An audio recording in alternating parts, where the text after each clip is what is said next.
The prostate is a gland about the size of a walnut, and that it sits directly behind the rectum, and it sits on top of the urethra.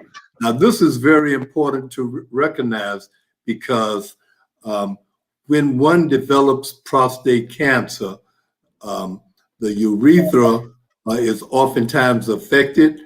And by that, I mean the symptoms that the patient will oftentimes have will be a decrease in the ability to urinate, difficulty urinate, sometimes urinating too fast, sometimes seeing blood in the urine. So these are symptoms that are related directly to prostate cancer. But here's the one thing that I want to remind people.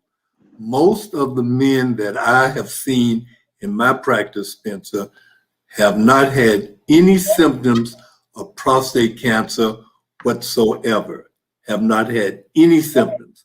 So that is why it is very, very important to do the prostate screening. Well, prostate cancer is the second leading cancer that African American men have. African American men are twice as likely to die from prostate cancer because by the time the diagnosis is made, it is often very, very late.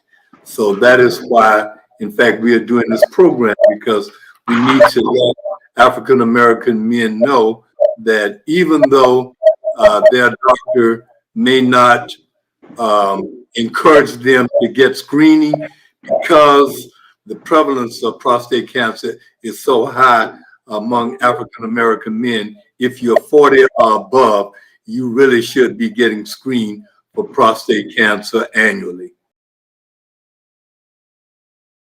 All right, it is only within the past 10 or 15 years that African Americans have been welcomed to clinical trials, and that African American physicians have been invited to participate in clinical trials. It is only through the clinical trials that we find out what treatment modalities work for African American men. So that's the only way that we are going to find out.